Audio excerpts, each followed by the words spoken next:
Good. You'll have 17 of them there.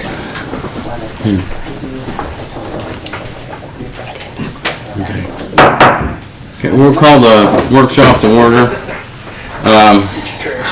First, I passed out to everybody Jerry Mark's workload as he's had for community service and so on, property maintenance. Next on the agenda here, we have Buckeye Hills is going to introduce us to a comprehensive planning program, and this is a pilot program for them. And I'd like to introduce Brett Alfie, the chairman. We got Melissa Zoller and Michelle Heyer. I get you guys mixed up. It's okay. It's fine. Okay. So they're going to present their program to us, see if they can help us along in our planning. So, Brett? Brett? Yep. Thank you, Mayor. Thank you. Folks, thanks for having us. Thanks for coming, citizens and friends.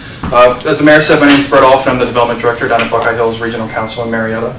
And the Mayor has been working with us over the last, well, actually the last couple of years. He was on our board for a while. And most recently, we were, let me back up. Does everybody know what Buckeye Hills is? Before I say that, do I need to go through that? I can. So let me give you a brief overview. So Buckeye Hills Regional Council. So we're a voluntary organization established in 1968 with the idea of helping rural communities in Southeast Ohio address the challenges that they're facing. So most often, that means you're going to work with Michelle or Melissa to administer a grant-funded project or do something of that nature. That's most typically what most communities know us for. We also do lots of other things. We operate the Area Agency on Aging. We do data research and analysis. We operate the Regional Transportation Planning Organization. So we provide a lot of services for communities, but most folks that we work with, they know us because we help them get and administer grant funding, and that's kind of what we're kind of most commonly known for.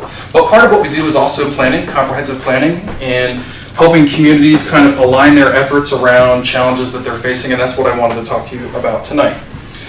A month ago, Mayor, we were attended a meeting in New Lexington with MORPC, and it was for all the villages in Perry County. That was basically an introduction to why would you want to do a comprehensive plan in your community. And so the mayor was part of it, and some of the other mayors from other communities were there, and we kind of ran through a day-long exercise of why we want to do that. And so the sheet that you have in front of you, I don't really know what you guys know about comprehensive planning, so this is kind of a primer, if you will. So I want to talk first about the front page that has the two boxes at the top. And so in our line of work, and helping communities and helping organizations like ours get funds to help communities like yours, a lot of times that requires a planning document that has to be created. I'm not here because you're required to produce a planning document. I'm here because hopefully you think it's a good idea to align your efforts and kind of align your resources around common vision for what you guys are trying to achieve. So we've kind of outlined here 4 reasons that you would want to go through this process. And really what we're talking about tonight, and tonight being the first of what we think will probably be a series of 4 meetings to kind of walk through, if you will, kind of a mini comprehensive plan. So a comprehensive plan, if you were done it correctly, you would involve citizens and other stakeholders, and you would kind of go through a longer process. But we thought we could at least go through kind of an abbreviated process with you guys being the elders of the village and kind of walk through a small process to kind of introduce you to the concepts and what we're talking about and produce almost like a needs assessment at the end. It'll still be part of a comprehensive plan, but kind of go through a mini version, and then if you guys think that you're receptive to that and you think folks in the village might benefit from that, we could always help facilitate you through a larger effort if you wanted to do that. Full disclaimer, we're not getting paid for this. We're doing this because this is part of the service that we provide for communities, so this isn't part of any program that we do. It's just kind of one of the services that we provide. The mayor might know, we're hoping to do this for more communities. And so that's why we've kind of offered with our relationship with Crooksville to kind of do this on a test basis and see, really for us to learn what would help you guys. We're not professing to know what would help you guys or what would be the best for you guys. I've been in kind of the nightmare scenario in the city of Belpre where they said, come and do our comprehensive plan for us. That is something I could never do. I'm not an economist, I'm not a statistician, we can help facilitate you through the conversations that you'll need to have and kind of think about some of the topics that you want to do as you go through that process. And that's what we're here to do. So on the front here are kind of 4 reasons that you might want to go through a comprehensive planning process. So it allows citizens to, give you guys input directly on local issues. I'm sure in a village, many communities this small, could we agree that probably folks have no problem giving you feedback on the challenges that you're facing? It helps you identify opportunities and challenges. So it's always easy to identify the problems, but there are other things that work too. And we're gonna give you guys a little homework assignment at the end of the night to help us out for the next meeting. It helps prioritize your activities, goals, and leverage success. So when you're working with us and you're trying to access funding, or you're working with a legislator and you're trying to access funding, I believe in my 20 years of experience that when you're working with those folks, if you can come to them and say, this project for the park or this water project is our #1 project, that means something. And if you have it on paper and if you have gone through a process to show that that is your top priority, I think that means something to them. So I think there's value in that. And also it provides a basis for local policies. Now, I know that Crooksville doesn't have zoning, but a lot of communities have zoning and other land use regulations that they work with. And all of those efforts are based in planning, and producing a plan, and then out of that comes the land use or zoning or whatever other local ordinances that you need to produce. So just an outline of 4 basic ideas of why you would want to go through a process. And then on the back, and this is kind of adapted from what we talked about at the Morpsey events, would be, there are many more steps than this, but if we had to break it down to what are the most basic and most essential steps of completing a comprehensive plan or a needs assessment or some kind of planning document for your community, these would be the minimum steps that you would want to go through to achieve that. There are probably a lot more, but if you just wanted to do just the very basics, what's the purpose, who are the participants, gather data, make the assessment, set your priorities, and then distribute the tasks. So that would kind of be the most basic process you could go through in a planning process. And so we wanted to leave that with you just to kind of give you the frame of reference of what are these guys talking about and what are they hoping to do. And so really the purpose of tonight is to do a couple things. And as I said earlier, I'm thinking we can pull off what we think might be something good in 4 meetings. So this meeting tonight, I would like to spend our time just talking about what is it that would be the best thing for you guys? What is it, as the elected representatives of the village, what is it that you guys would like to do? What would you like to see out of a document like this or this type of effort? What could we help you with? That's what I'd like to talk about tonight. We were thinking that the next meeting, and correct me if I'm wrong, folks, is it the 22nd next meeting of this group? Mm-hmm. Is that right? Mm-hmm. Yes. So on the 22nd, what we'd like to do is we're going to give you a brief homework assignment, and we would come back, and we've already prepared, and I think the mayor and Tom saw some of this. We've produced several large maps, and we've got several pieces of data to kind of help push on the discussion of what's happening in Crooksville. What's going on with demographics, what's going on with economics, what's going on with traffic, crashes, and all those things. So we have several data things put together that we intentionally did not bring tonight, because once you see those, all the conversation's about just that. It's really interesting stuff. So we were going to bring it, but we knew if we did that, our conversation would kind of circulate around those topics. So the second meeting, we will talk about kind of the results of, I'm going to ask you guys leaving tonight to do a very, very basic SWOT: strength, weakness, opportunity, threats. As the elected folks of the village, just kind of outline, and I would ask you to do this. It's really easy to do a lot of weaknesses. That box seems to fill up the fastest with every community that we work in. So I would encourage you to kind of think critically about, what are some opportunities? What are some strengths? What are some threats? And then we'll bring those back. We'll go over those and look at it with the data here and kind of see if those make sense. The third meeting, and we haven't really put the date to this yet, would be coming out of that, talking about the data and talking about the things you listed on your SWOT. So then resulting from that, what would be the goals or what would be the priorities of whatever the document is that we're going to create. And again, the fourth meeting, and we don't have this date set yet either because we could be flexible with it, would be to basically present the draft results of the needs assessment or the mini comprehensive plan, if you will. Yeah, Michelle's raising her hand. We have a lot of M's. Sorry. Michelle, yes. Thank you, Brett. Not to interrupt, but we want each one of you guys to do the SWAT, okay? We don't want you guys to think that we want all of you to come together as one and create one SWAT. We would like to see a SWAT from each and every single one of you, because what you might think is a weakness, you might think differently.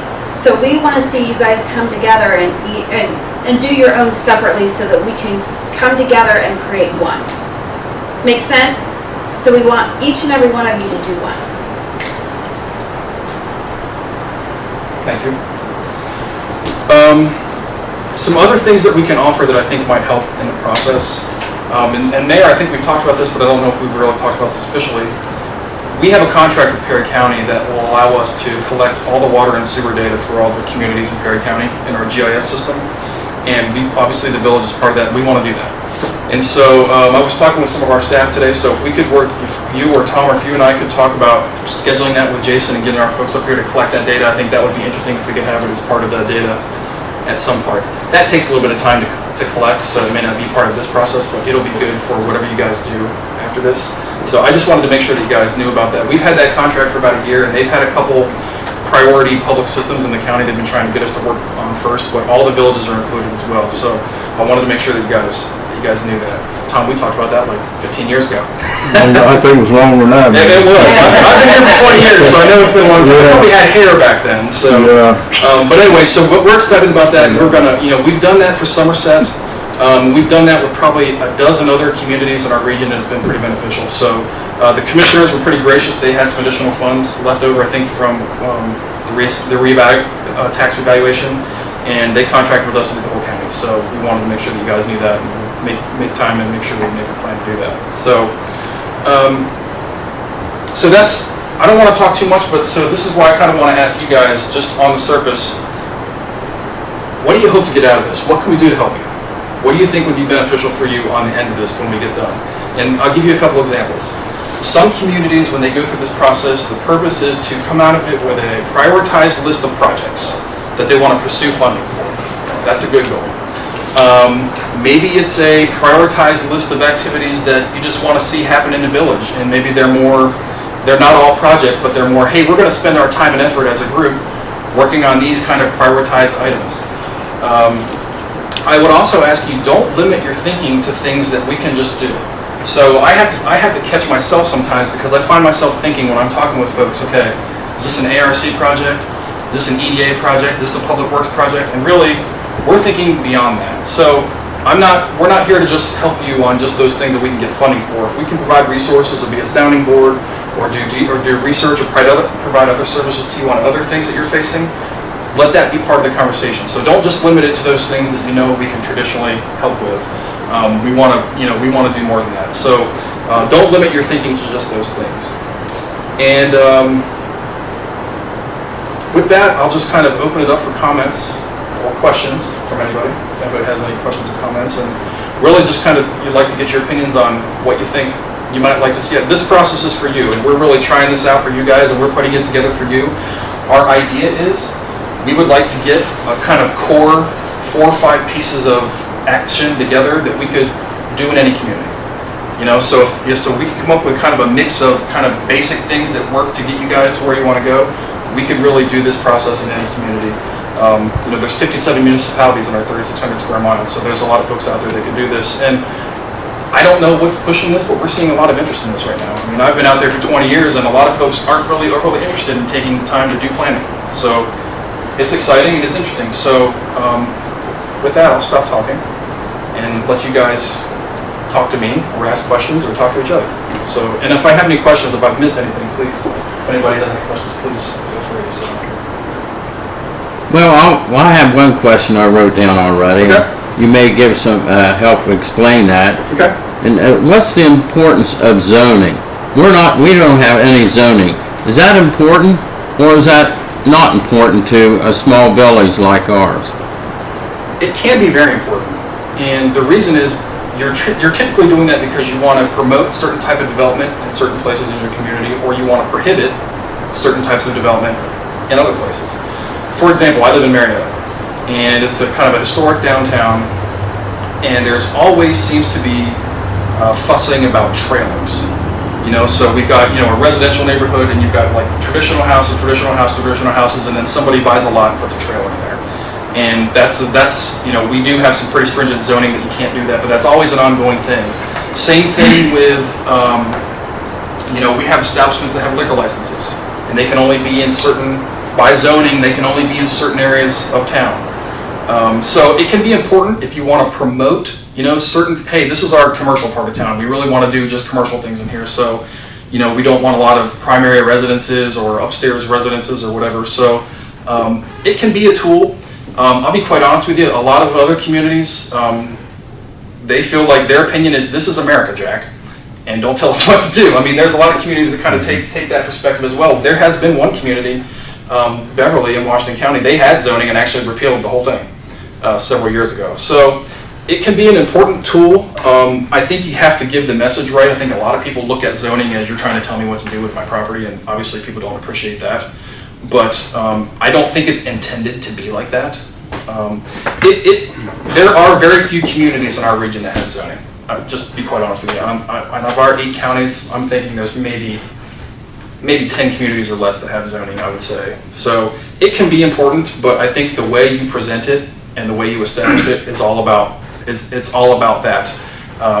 Do you find that those are probably some of your larger municipalities that have that? Yes. So it's Athens, it's Marietta, Belgrade. See, what he spoke, the two issues that he spoke up about in Marietta, We've got ordinances that handle that already. we've got ordinances that. But let me give you an example of one that was on the forefront here in the last several years, as a sexually oriented business. Sure. That's why a lot of big municipalities, cities, boom, went after zoning for that reason.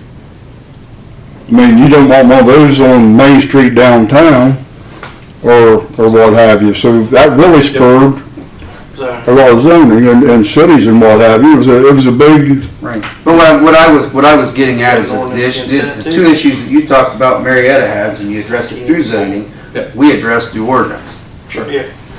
We already addressed those, and I mean, we took trailers out of certain parts of town that There's are. certain city streets in town, you can't have them at all. Right. And then there's a 10-year. What was the other issue? There was the two issues. Liquor, yeah. Yeah, I definitely don't think, you know, Doug and I always call it the Z word. I don't think that's something that would fit this village at this point in time. Yeah. We're small enough that we can interact and usually.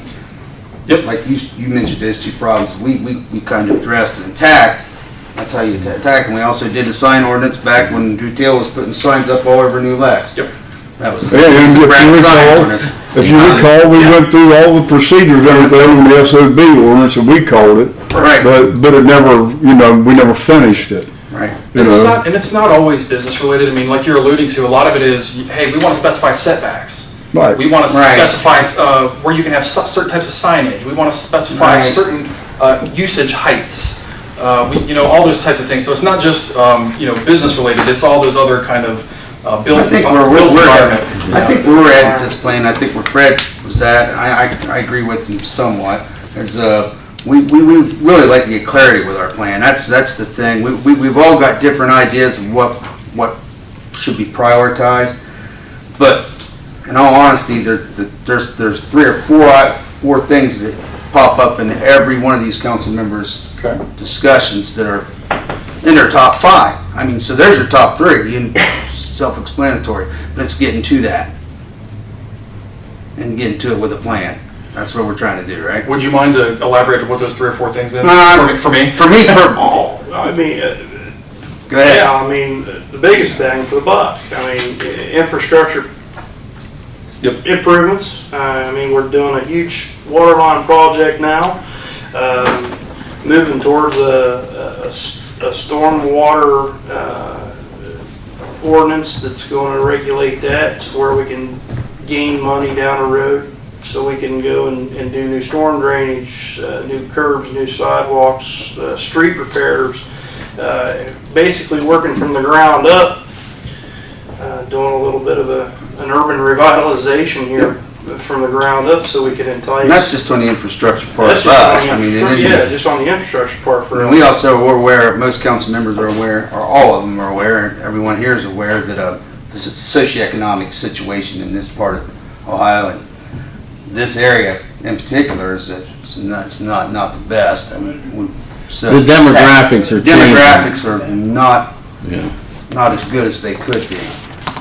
So any project usually is we have to fight.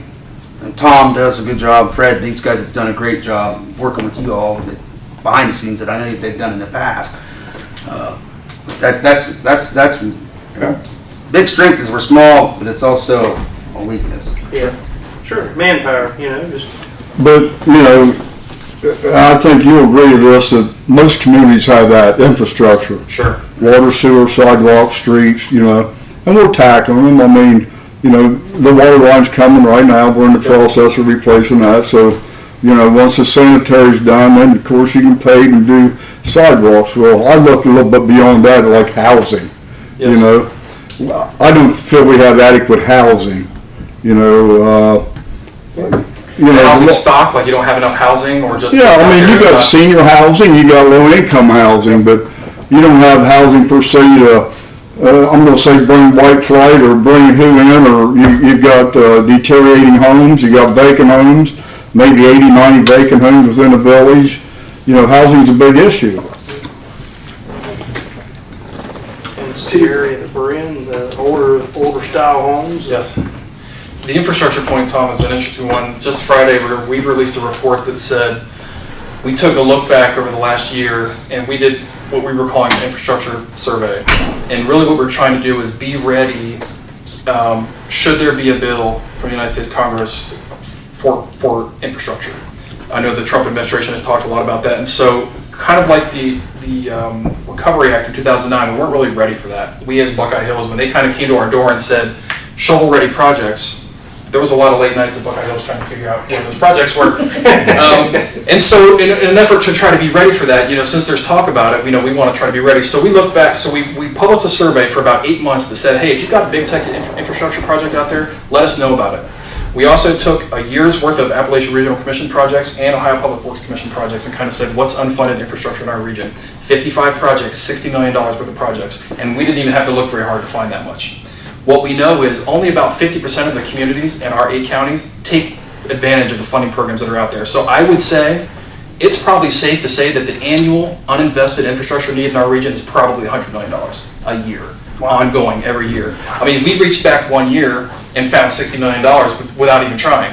So to Tom's point, we know that we've been in contact with both campaigns for governor and kind of advocating for all rural communities on our region and saying, infrastructure is a key need. We still need infrastructure development. All of our communities need that. So yes, that's a common message all throughout. And so I wanted to share that information with you when we released that Friday because I was kind of shocked to hear it, but not that shocked. And for infrastructure, as long as I've been around here, had we known, I'm going to say 15, 20 years ago about regionalization, Sure. We could have prevented all kind of infrastructure. Sure. You do a lagoon, then you do a water plant, then you do a water plant upgrade, Yep. That's the best thing that ever happens, regionalization, piggybacking on the borough, being a satellite, Yep. I mean, for 20 years, all we done was put in a water line, a raw water line to get water to here, or to there, or to there. Man, I'd love to have all that money back. Sure, I understand. Yeah. You know what I'm saying? Yes. Small communities, they need that. They need to regionalize with other communities and larger water plants and.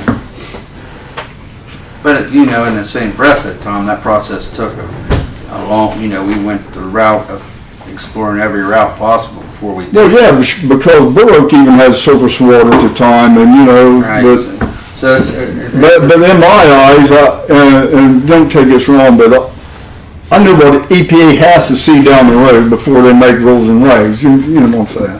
I won't get into all that, but. Yeah. So other things that you might like to see come out of this other things you might like to see come out of this process, or other things that we can help facilitate for this process. The next time, when we come the next time, obviously we'll bring all the data and stuff, and that's going to be a real conversation starter, I think, with everybody, and it's interesting stuff. We'll have a couple. I can tell you the map. So we've got a general map in there for people like me. So when Tom was talking about some street or some area of town, I don't know where it is. I can see where it is. So we'll have that. We've got one that shows traffic volumes. We've got one that shows crash locations in the village. We've got one that shows sidewalk status. And those were the 4 that we started with, because in most communities, when we go through this process, the recommendations that come out at the end are typically some type of street improvement, some type of intersection reconfiguration, or new geometry of an intersection. They typically revolve around that. So looking at your traffic, your crashes, and your sidewalks, I think you can get kind of a good idea about what are some of the infrastructures out there that folks are concerned about and interested in. So we'll start with that, and then if there's other things that come up along the way, let us know. We have tons and tons of information out there that we could provide to you, that we just kind of took a shot at the first part to see, what do you think's interesting, what's kind of hitting. And when we do the SWOT tonight and take that back and kind of see what you guys are talking about, we'll have a better feeling of what to bring the next time. But are there other issues like that, or even from anybody in the crowd as well? I mean, other issues or concerns like that we could bring information on or help facilitate the conversation? I'd love to know those things too. Health and wellness, like walking trails, that kind of stuff. Okay. We've got a beautiful park that we seem to manage fairly well, but we've got a rec center that's completely unfunded and run by unpaid volunteers and has been for 20 years. Okay. And that's another thing I would assume is going to be in the plan. At some point in time, you gotta list your assets. Yes. And pay off your assets as well. And hopefully that comes up when what you guys will give us for next time, and then we can have the conversation around that. Yep. What else?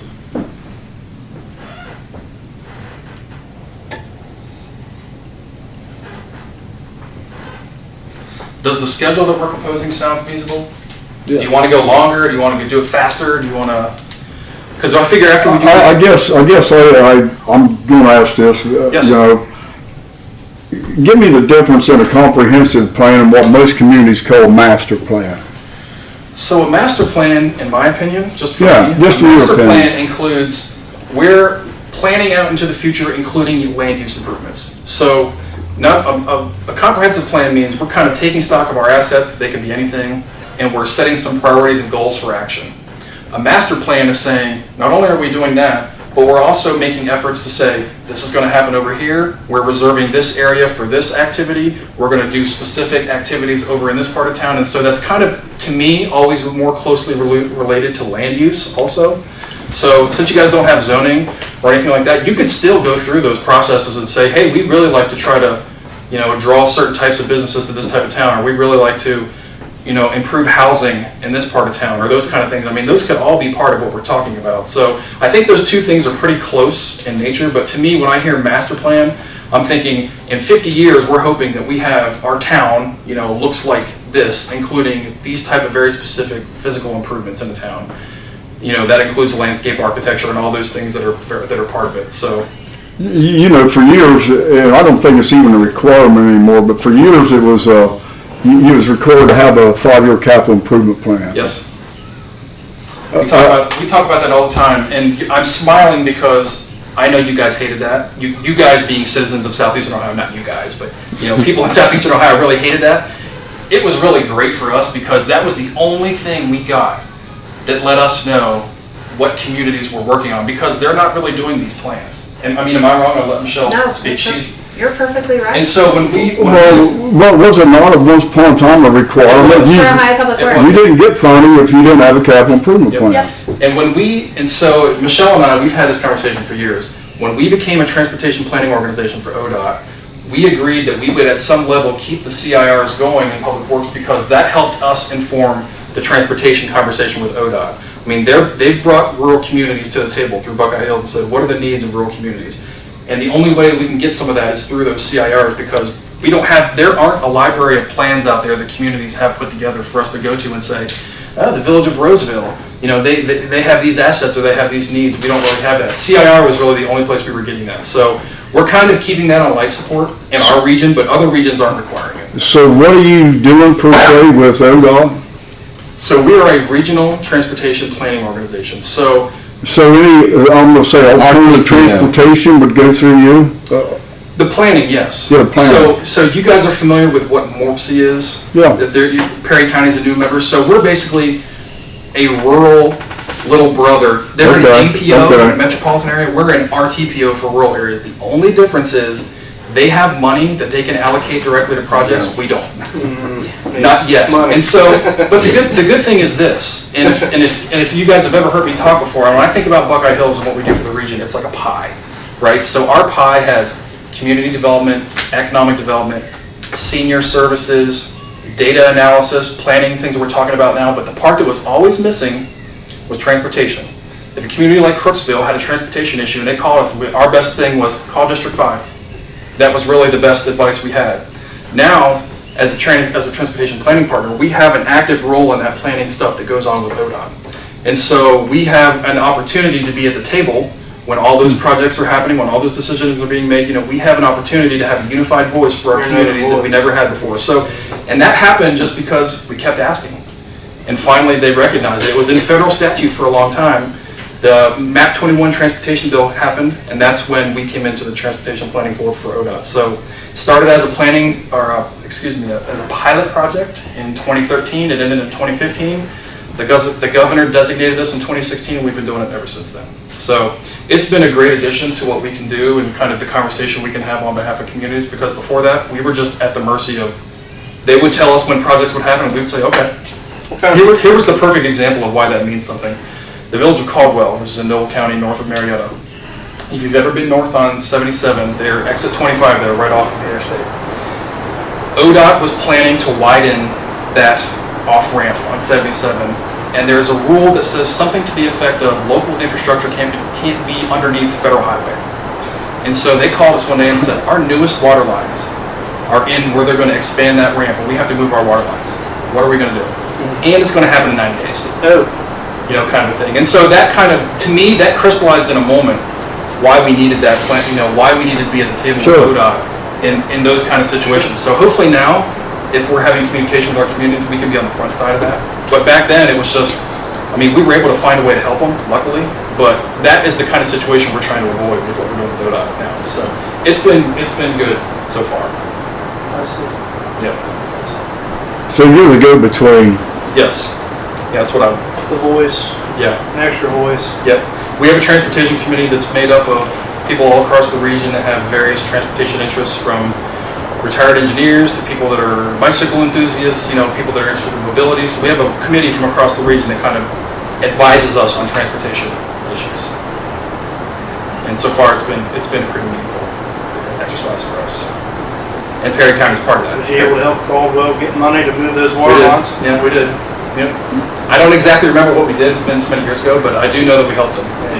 But that to me was the reason that we really wanted to be part of that. Sure. Yep. I sat in a meeting here a few weeks ago with Tom and the mayor with ODOT, Yes. and that was exactly what they told us. We don't have a plan. Yeah. They really don't even want to talk to us. It's... What Scott's referring to, 2021, we're going to replace the Industrial Drive Bridge, and it's traveled so much pedestrians every day, Chris will tell you, and there's no way that they'll put a sidewalk on that bridge, either side. Had we had a plan, and we had a plan to say put sidewalks here from the administration building to that bridge, had that been in our plan, we could have got, alternative transportation money to put a sidewalk. Well, and part of this exercise, and I'm happy we're having this conversation, because part of it is, I think the reason a lot of communities never wanted to do this before is there's no direct money tied to it. A lot of communities, they're only interested in doing things that will directly lead to them getting money. Right. And unfortunately, not everything is like that. I just think, I'm here because I believe in putting your efforts in order is a meaningful exercise and can yield, benefit to the conversations like you're referring to. So, that's what we're talking about. I'm not promising you any money tied to what we're doing, but I think it will help you kind of get your priorities in order. Not that they're not in order. No offense, that's not what I mean, but kind of have a better sense of kind of what is it specifically that we want to achieve, and hopefully we can help you put that down on paper and maybe avoid that in the future. So, When I think of what I would like to see out of it, yes, it's an organized plan instead of the one where something catches on fire and we start throwing water at it. sure. We have all these things that we'd like to accomplish, but they're just on a list somewhere. Yeah. Well, really, really what we do here is up to you guys. It'll be up to you guys to execute. And I think that's kind of the thing we fall into a lot too, is communities look at us and say they want us to do it for them. And we really can't do it for them. This is really, we can facilitate you, but it's gonna be up to you guys to do it. We can help you put it on paper, we can help you capture it, we can put it into something that you can hand to someone, we can help you advertise it, but really it's gonna be up to you guys to execute it, and then if there's parts of that we can be present in, we will be. But largely it's gonna be up to you guys, I mean, as the elders of the village and the community, to kind of pull the effort together to say, hey, together we're saying, these are the things we wanna do, this is our agenda, if that's what you want out of the process. So, but yeah, I think you're exactly right. We find that ourselves. I mean, a lot of times if a project has all its money together, guess what? That's the one we're going to do. So, I fully agree. Fully agree. I'm talking a lot. Other questions? Other comments?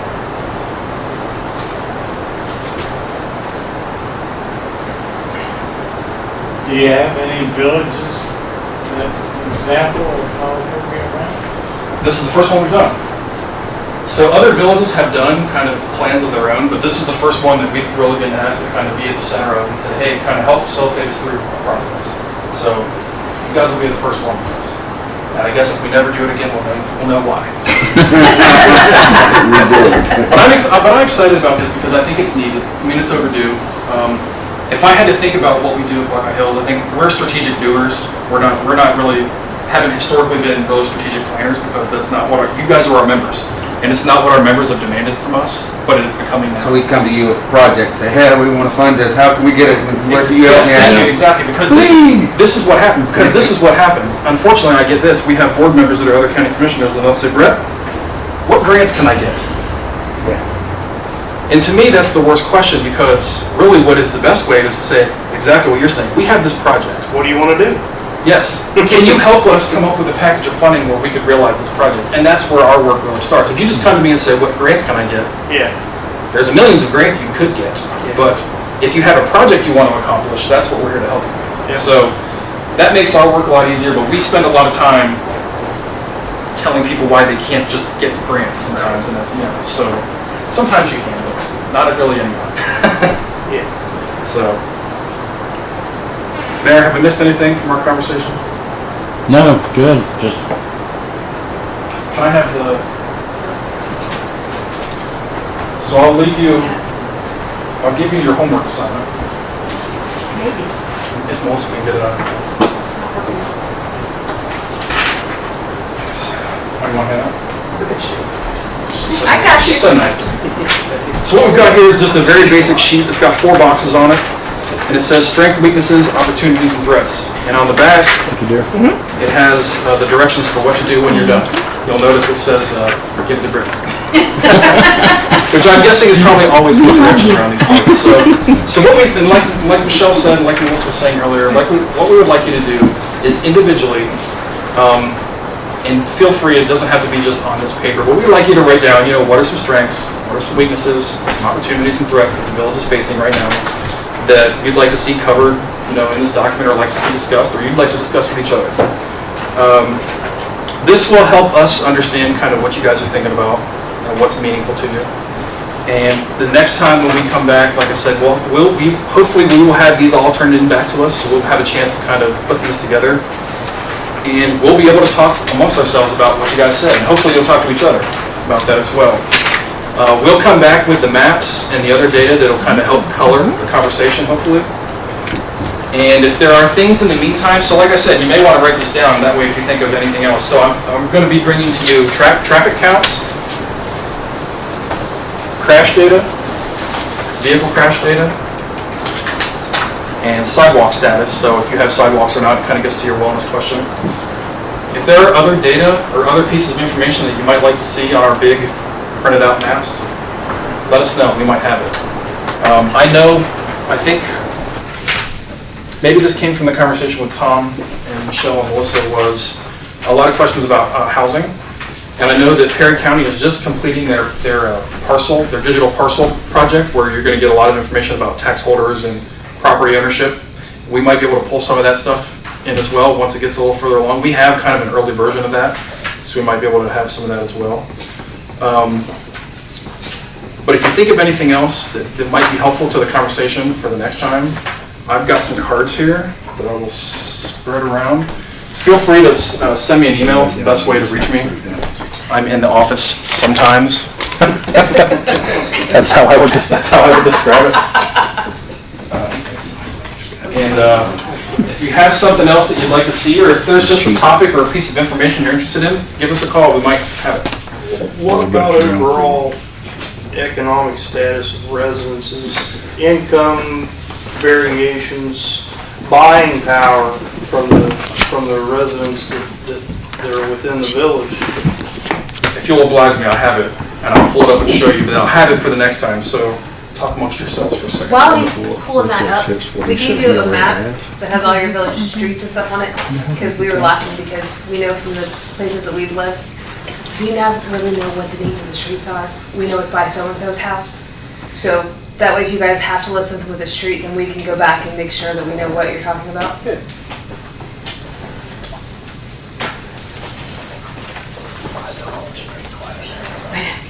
We'll bring the big version so you And can everybody's really see it. address.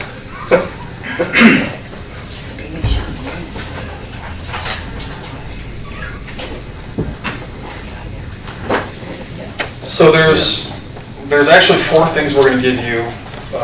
One is healthcare related, and it says basically your population by age, their health insurance status, what type of insurance they have,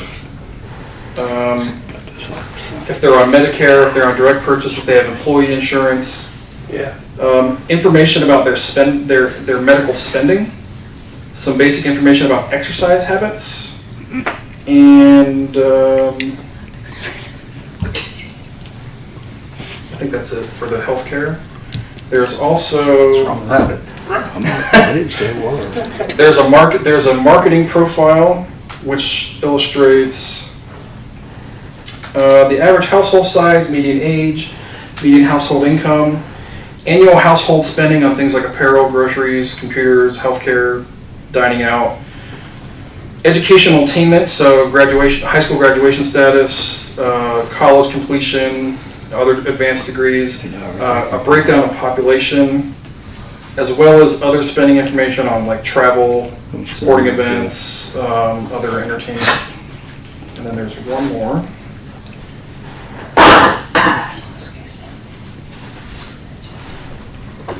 You see why we didn't bring them, because when you see that, you're like, oh my gosh, did you know I can't believe, and so we would have spent 2 Oh, hours. there's gonna be some things on there. We would have spent 2 hours just talking about that, yes. Yeah.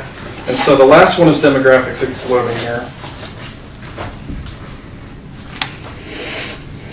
It's talking about, obviously, the population, median age, median disposable income, number of households, median net worth, and then household income by like number of occurrence. So like how many households make between 0 and 15,000, 15 and 25,000, and so as well as some employment information about white collar jobs, blue collar jobs, and general services, and then a very basic unemployment rate, I think that says. So those are some of the summaries we'll bring with you, along with the maps to kind of push on the conversation. If you think of other things that you're interested in, other topics, you have my information there. Please send me a note or give me a call, and we'll try to dig it up for you for the good of the conversation. So, Question. yes, sir. In your program, Yes. how do you get the local businesses involved? So the information that I was just reading to you from is from a product that you purchase from a private company. So they gather the information and then they package it into profiles that people like us can buy for purposes like this. So I don't know that it will be exactly accurate for all local stuff, but it's better than any of the other publicly available stuff that we can get. But it comes through a product that we purchase. I certainly wasn't out there surveying, unfortunately. I wish I had time to, but that's a very good question. Other questions? Other answers? Anything from my folks? They're like, what time's dinner, bro? Please. Yeah, I got one. Yes, Tom. What Michelle come for? Wow. Does he pick on you all the time? I mean, you didn't speak, you didn't pass I nothing. did speak, he called me the wrong name. Yeah, I'm never gonna get the end of that, I'll have to. We were just in the way in here talking about something apparently I said 20 years ago to Melissa, and she's never forgot it. So she was telling me about it as I walked in the door, so. I'll remember that when you want some. We like messing with it. When you call her. Hey, Brittany's a grand. So we have, and just for your guys' information, we have myself and 6 staff. We have myself and 6 staff, Michelle and Melissa included. And I actually invited them all to come and be part of the conversation because really I want them to have the experience of working with folks like you. I think a lot of times they do, these two do great jobs of working on projects. And not everybody gets to have the same experience they do. So the next time, we might bring the whole family. I was with the mayor and I was down there, 2 weeks ago maybe? Yeah. When Michelle and Melissa presented this, the primer, I was really impressed, and I'm serious. We've been talking about a plan, they'll tell you for quite some time, but nobody really knew how to go about it. Sure. Probably a couple months ago, I asked the council members, give me 5 things that you'd like to see, and we talked about them, but, that's as far as it got. Yeah. So, Within those 5 things, what I was getting at earlier, Tom. Yeah. There was probably 3 things within the 5 that were on every council member. and call facilitator, moderator, but, it's just what we need, and I'm really looking forward to doing it, and That would be cool. Okay, well, good. Well, let us know what else we can do in the meantime. Like I said, please, if please fill this out and give it back to Brittany by the 17th. If you have other things you want to talk about, please email me. Email Michelle. Email Melissa. They love to talk to you, but I'll be certainly be happy to talk to you. And then we will plan, unless we hear something from the group, to bring the results and have the next conversation on the 22nd. Is it the same time? Is this the regular time, Yeah. 7 o'clock? 7, yeah. Okay. yeah, all these workshops are always the second, fourth Monday. And then at that meeting, we'll have kind of a better handle on what we want to do for the remaining 2, and then we can schedule those then. Again, I didn't know how far out or soon you guys were hoping to go. Obviously, I don't want to drag it out real long. But if this might spark you guys on to do other, undertake other efforts, so we want to give that opportunity as well. So we'll plan for that, and then the last 2 we'll figure out once we meet the next time, so. That will give you plenty of time, the 17th? Yes. Yep. A lot of this, like I said, a lot of this stuff we kind of were already primed and ready for tonight, but we didn't want to bring it because we knew that the conversation would be just around that. So I wanted to hear from you guys to hear what you wanted to get out of this and what your hope was for what we're planning to do. So again, we're doing this for you guys. We're not doing it for us. So. Thank you. Kept it under an hour. You're welcome. Good job. You're welcome. So, the ladies are hungry. I know they are. They're giving me that look. I come to take notes, Tom, thanks. Come But if you guys have I know you don't have zoning, but if you have ordinances We do. that you want us to put on a map, that are certain streets or certain things, we can do that. I say that, We it's already, not here. that would be not, the ones we have, we already have restrictions on trailers and Oh. South State, Maine, China. Another thing I thought of, and we'll give this to you next time, the big maps you're gonna see, we put all of that into an online web application that you can get to and do it on your own and play with it at your house. You can put the aerial photos on and all that. We'll give you the link the next time we come, but I've had my staff all put that together as well. So you'll have that too, so you can do it on your own, look at the traffic, look at the crashes, look at the photos, all that stuff. So you'll have all that as well. So we'll have that the next time as well. So we aim to be ready. So, most of the funding sources that you use require, this GIS data, different GIS data? No, not all of them, Mayor. I think it helps to, on the engineering side, if you have it up front, I think it helps understand. A lot of communities are using it for maintenance. So they'll have in there, pipe schedules and when stuff went in so they can do their active maintenance. But as far as I know, nobody's requiring it. No. But to your example, places like Columbus, when you just submit a design plan for a project that's completed, you must give to the city also the GIS data with it, the contractor or the engineer must. So none of the folks we work with are requiring it yet. Okay, that leads in my next question then, is how important, or at what point do we bring on the engineer on any project? Well, In your program here, Yes. we're gonna talk about this probably the last episode or close to it, right? yep, sure. And with that comes a cost. Yep. And how do we set back the monies for those projects, for the engineering costs and the match? That's gonna be a challenge. Correct me if I'm wrong, okay?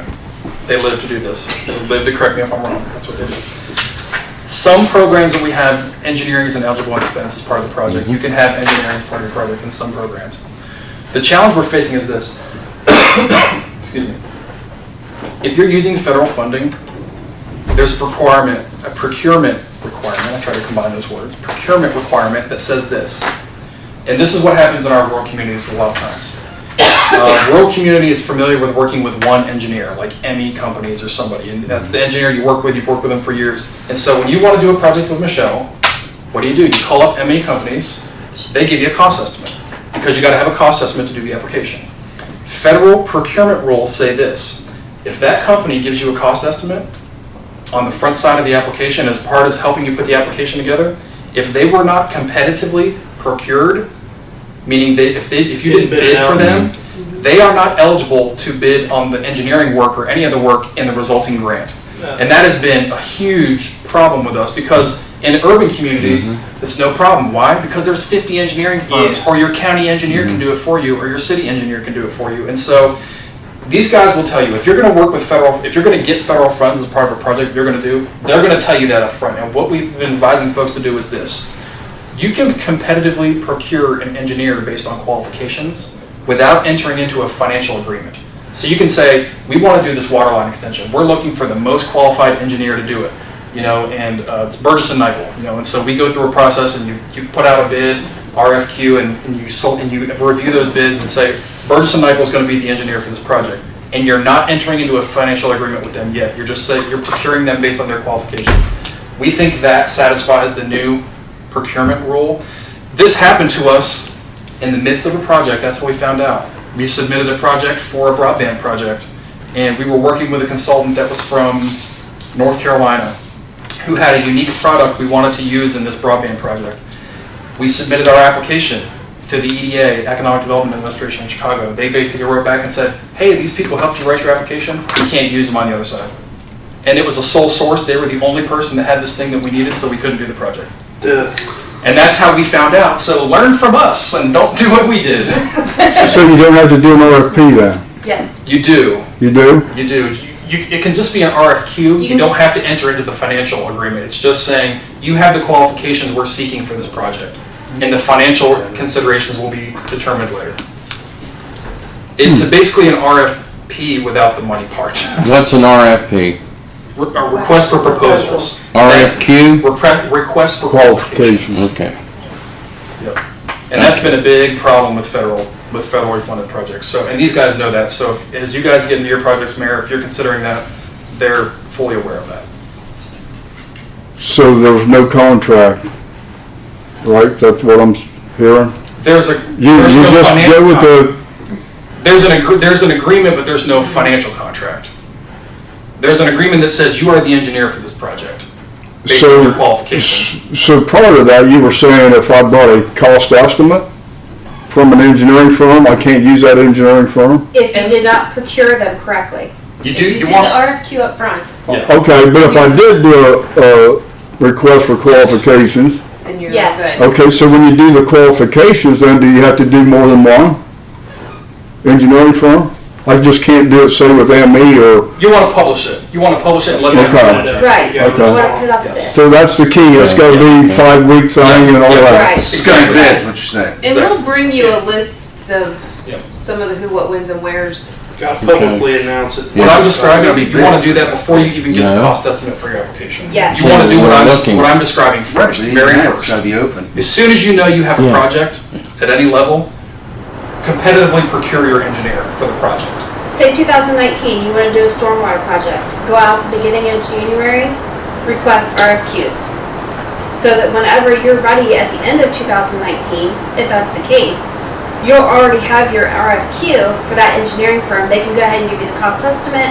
You can go ahead and be making up your bid package or your project package. Okay, so don't take what I'm saying wrong, but it's a process. Yes. It is. You're gonna use Who you wanna use. who you're gonna use, it's just you gotta go through that little process. Process. Yes. Yeah. No, I'm just saying, that's what We I'm just walked reading. you through this and you know how much you don't You're right. appreciate anything about it. I got it. Yeah, I got it.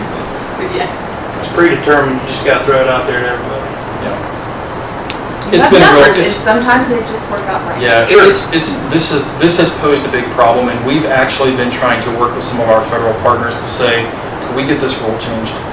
Is this really gonna impact rural communities that don't have a lot of options? Just like you said, it's the big cities that have 35, 50 Yes. engineers. It's not a big deal. It's not a big deal. It's just Tuesday to them. Yeah, Nothing. yeah, right, yeah. Because if you don't, you're gonna have engineers that are not gonna give you processes on it. Yeah. Sure. Yeah. Well, the rule's there for a reason, though. There's a reason it they put is. the rule in. Probably big Competition, cities, it's too big cities, there was competition. probably some things going on that just, Oh, for sure. stretch For sure. 100 table, I would guess. work going on. well, that's a good one to, Those things. I mean, if you're gonna do any project next year, it's first thing you might as well do in January. Yep. Yep. Especially if we're gonna use federal money. Yeah, And you can't go out. even and if you're just- thinking about it, Yes. even if you're, now, can we get into here just for a minute on what a match is? Yes. Just for, Yes. could you get into that just for a little bit? Yeah, so I'm surprised that there are folks out there that have been getting grants for years, and we have to continually explain what a grant is. So let me explain what a grant isn't. A grant is not free money. A grant is a cooperative investment between multiple parties in a project, right? So let's say you've got a project, and the total cost of your project is $100,000. And you're approaching a funding source and they're requiring 50% match. So that means you're going to provide 50% of the project and they're going to provide 50% of the project. It's So your not grant would be $50,000, exactly. and you would be responsible to put in the remaining $50,000. So what that leads to is this. It used to be that many communities could do a project with one funding source and providing their own match. Now what we're seeing is to do any project, 3, 4, 5 funding sources are into one project because communities don't have the ability to generate the match from local funds. Sure. I mean, it used to be that, you get a project, they give you the little, what piece they would give you, and then you've got local government funds or whatever other funds you have, and that's your match. And not only is it other grants being used as match now, we're seeing communities establish TIFs, tax increment financing zones in their communities, or do JEDs, Joint Economic Development Districts, where you're doing a specific income tax on participating businesses to generate the match for projects. We're seeing all kinds of creative things happen now because it's difficult to generate the funds needed to fund these large projects. So that's what match is. A grant is thinking, most people think it's free money, right? I need $100,000, you're going to give me $100,000. Really what they're going to do is they're going to give you a portion of that $100,000 project, and you're going to get the rest of it either from yourself or from another funding source. And there isn't a program we work in, correct me if I'm wrong, that does not require match anymore. Pretty much most projects and programs are 50%, 50-50 match, and some programs you can get up to an 80% grant rate, meaning you're only putting in 20%, but most of them are in the 50-50 range these days. Is there any grants out there that, anymore that you can have any in-kind contribution? Yes, yeah. Oh, yeah. Yep, and that's still very common. The challenge with in-kind is you have to be very diligent about documenting it. For example, ARC, they have this big power program where it's coal-related projects and it's $50 million for the region. All of your match for those huge projects can be in-kind. But boy, you're going to knock yourself out documenting $1 million or $2 million in matching in-kind funds. But yes, in-kind is still alive and well. I have seen a lot of projects this round for issue 2, Ohio Public Works, where it has been local cash match and in-kind to make up their 26%. Can you give me an example of what they're using as an in-kind contribution? Well, their equipment, their time, Okay. whether or not. So in other words, they're doing the project in-house, Yes, so you can still do projects in-house. yes. Is there a maximum? Funding threshold, It'll vary by funding source. they're gonna have their own stipulations. Yes. Don't some communities set maximum force account? limits? Some do, yes. I would think a lot of, maybe trails and recreation type would Yes. be a lot of in-kind. Yep. But yeah, sometimes we'll work on a grant project and we'll contribute in kind, which is our service will be in kind, so that's, we even use it ourselves when we do things for the larger region, Cool. And another thing is, as far as match goes, if you would stop and look closely at the timelines, you could match CDBG, ARC, OPWC, EPA. With each other. Right, exactly. You have to I have watch the one- I have drawdown one. period. Huh? You have to watch that drawdown period where that money's going away as the project goes on, them other sources. Right, you gotta watch, you keep your percentages correct. But a good administrator, We might know if you. we, Modesty. would be able to track that for you. I mean, they would be able to track that for you. Well, and Tom, to your point, I think, in my opinion, not that anybody asked my opinion, but the hardest part about all these projects that we do is timing those funds together. Yep.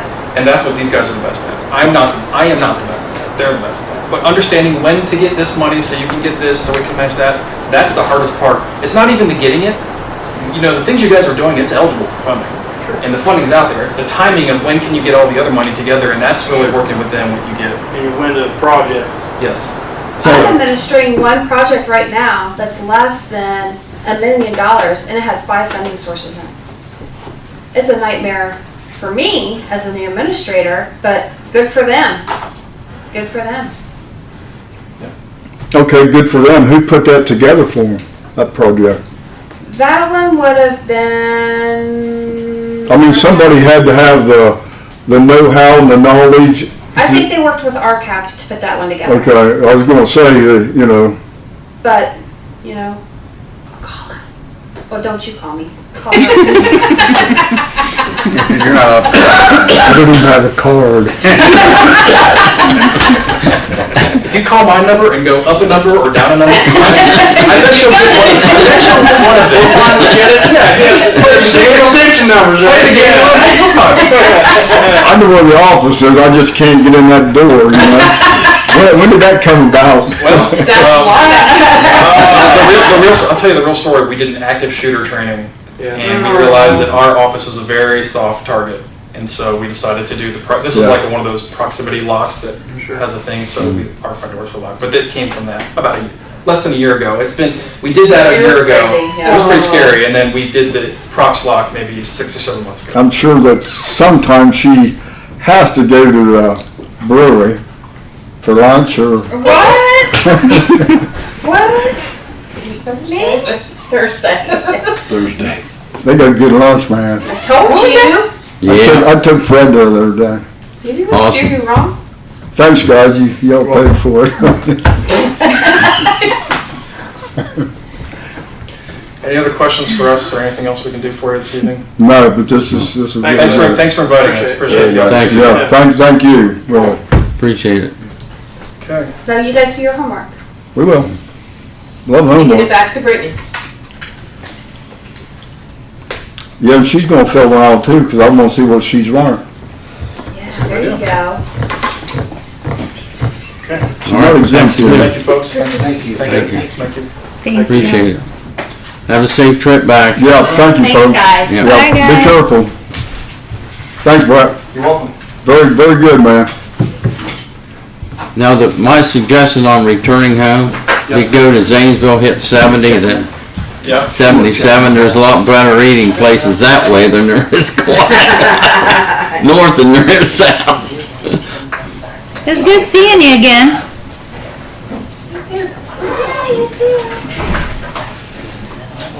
Email to Army Corps today Oh, okay. for the next pay request. Oh, okay. Fun. Thanks again. Need to do it Appreciate like 2 months ahead. Right? Yeah. Bye. Bye. Thank you again. Thank you.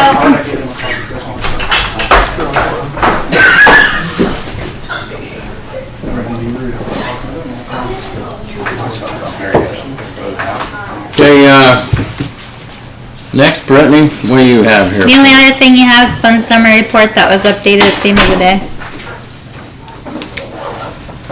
That's all I got. Okay.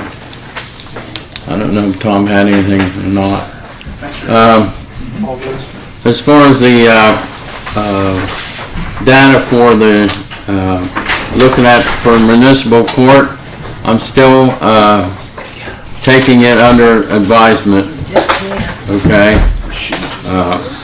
And I will present that once I have all the information, but, there's some other things that was come to my attention I need to look at that I didn't. So, I'll be looking at that. Rodney, you have anything? I do. I don't know if you want to discuss it out here, or if you want to go into executive session, because I had some questions, concerns, and things that I wanted to discuss about. Not only that, and some other things. Sure we can. Sure, we can go into executive session. Good. Take a recess to go into executive